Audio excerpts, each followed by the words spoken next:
Let's talk briefly about getting back every dollar you spend on marketing. There are some misconceptions about this and some confusion that I want to make sure that are clear because this is a powerful concept. I'm Justin Hitt from Ad Briefing's Copywriting Tips. For every dollar you spend on marketing, it is an expenditure that never comes back if all you do is spend.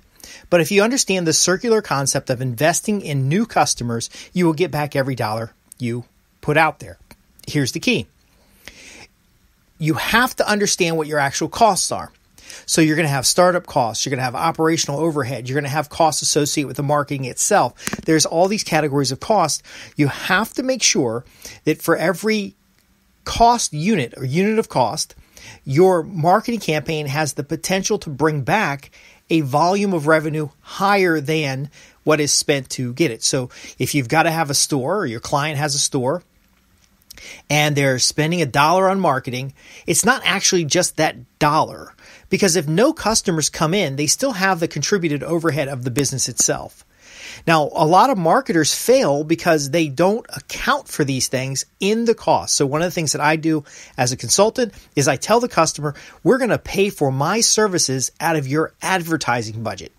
And they might say, well, that'll reduce our reach, because they're not understanding that the money's in this giant pool anyway. And whether you spend it out of overhead or staff costs or you spend it out of advertising, it doesn't matter. We're going to measure a percentage of overhead that's associated with marketing. We're going to measure the staff time associated with marketing.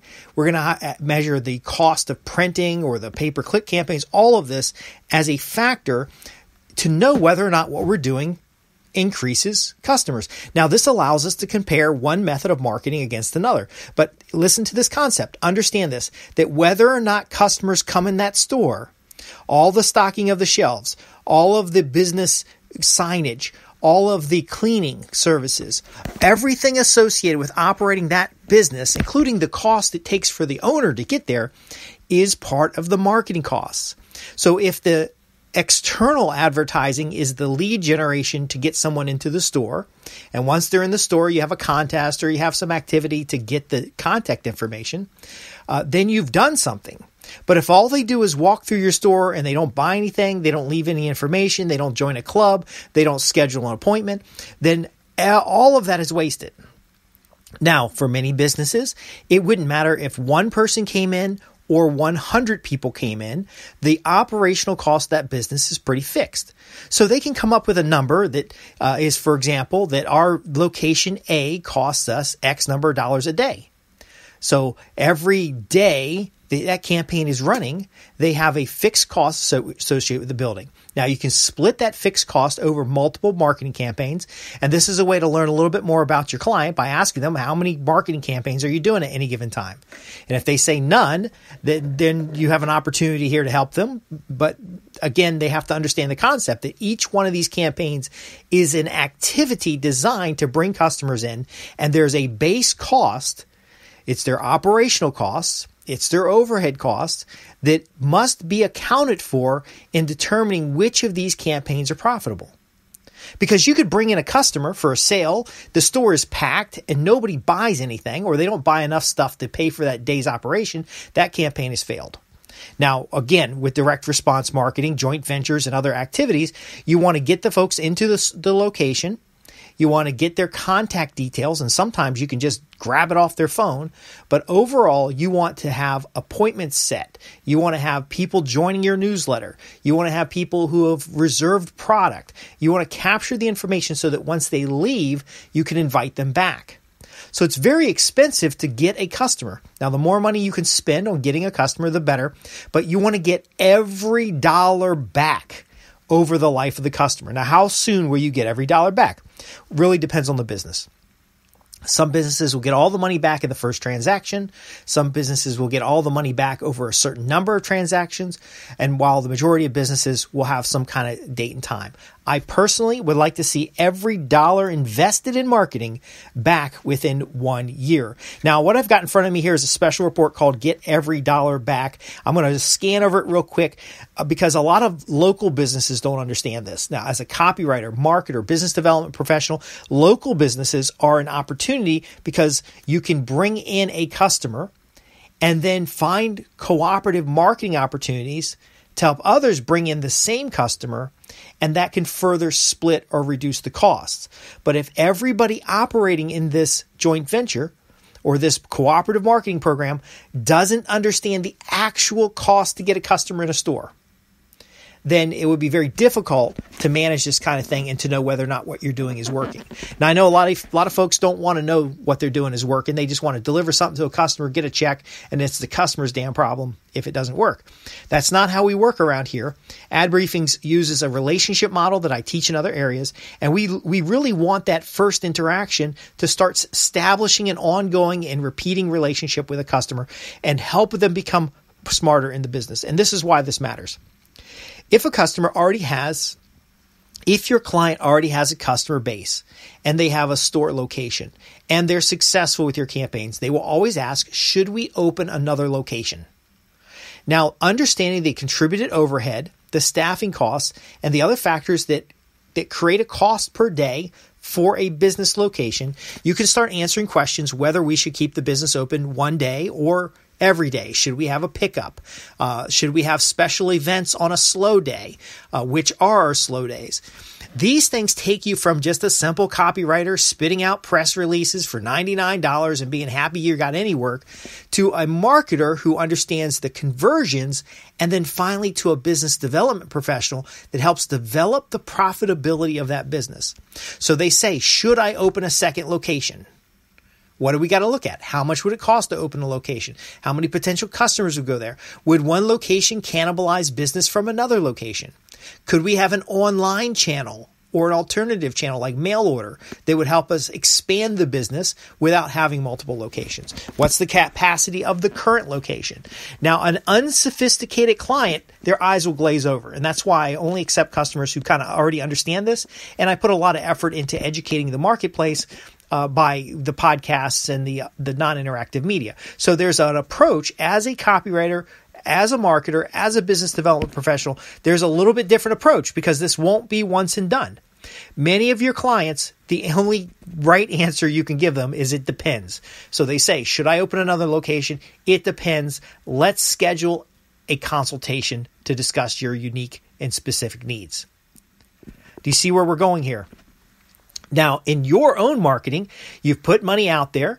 You don't want to be tied up with looky-loos, tire kickers, and people who are going to ask a lot of questions with nothing to show for it. So you can invite them in as a podcast guest to talk about the general idea of their business. You could bring them on as a paid consultation. So they're paying you for an hour of time to discuss their challenge. You could give them an assessment or a special report that helps them set up and understand these key concepts.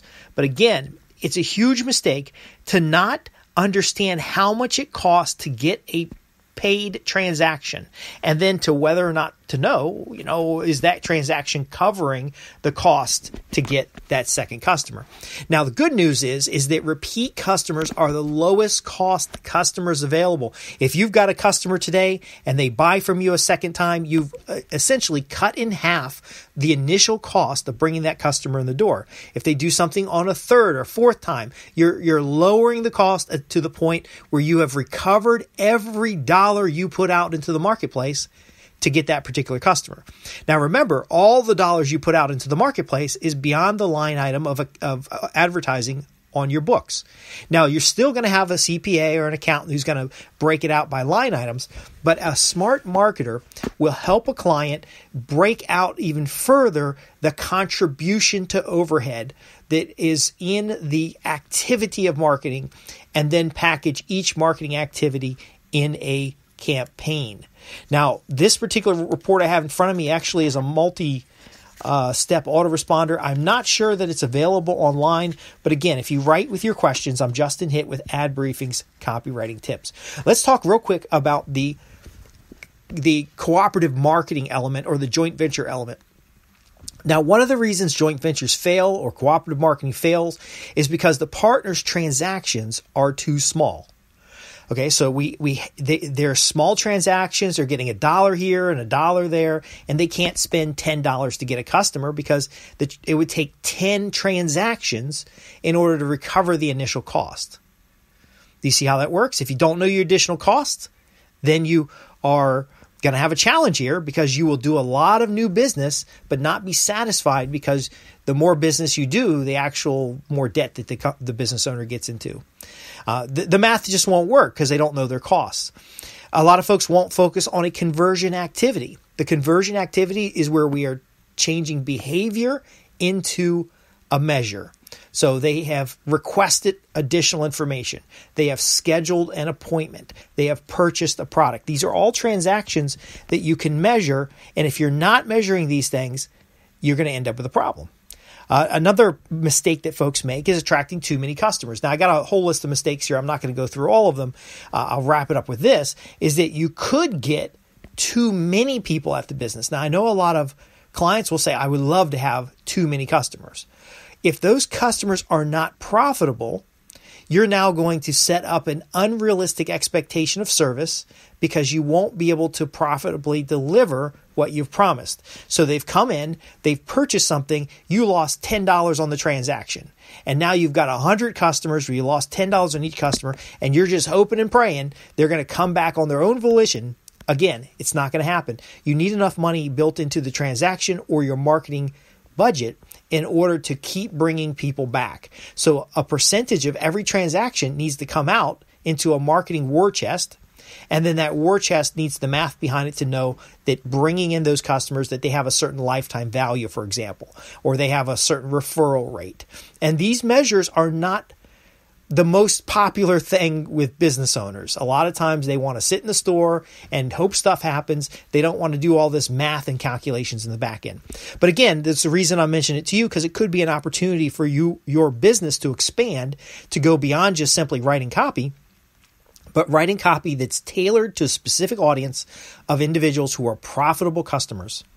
Now, you can leverage all of this knowledge to set up winning opportunities for customers. So in my Cash Surge program, we talk about building up an event. So the marketing is marketing an event, and that event is where you're going to cash in. You see that in the Black Friday sales, but you don't want to go with what everybody else is doing. You want to have a special activity. I know a lot of agricultural clients will have a farm day, and they'll feature a client's farm, and they'll feature the activities that are going on there, or they'll have a small rodeo at the farm supply store. It really depends on the niche. It really depends on the audience. But again, the key is always the same. You want to get back every dollar you circulate into the marketplace through an equivalent or better valued customer. It might not be a dollar for dollar match, meaning the customers you attract on an initial transaction may not pay for the campaign itself. Campaign with all those factors included. However, you need to know at what point they do, because you could end up with customers that aren't worth having. That is the takeaway. So you want to use marketing to reach people like your business's profitable customers, and you literally want to buy them and factor in your cost of service. So when they buy a car, when they hire you as a land surveyor, when they bring in one of your clients is doing something, whatever it is that they do, they know they made money. Okay, now they can't keep paying you if they're not making money, so that's why this is important. But again, it's a service opportunity. It's an eye opener for many businesses, and it can help you determine whether or not you should offer different product lines. I've seen people who wanted to offer a product line. They had a feeling that the customers might be interested, but when we did the math, they would have to charge 10 times what everybody else is charging. Now, you can accept that you're going to charge market rate because it brings in customers. Maybe it's a popular trend or something. But again, you can't keep doing it if it's not growing the business. I'm Justin Hitt with Ad Briefing's Copywriting Tips, where we help marketers, copywriters, and business development professionals grow their agency. Grow it in ways that sustain and help their clients create and keep profitable customers. I want to thank you for listening. If you have any questions about this or any other program, visit me at www.adbriefings.co.uk. There are many resources, but if you just have a question, you go to the contact page and you send in your question. Thanks for listening.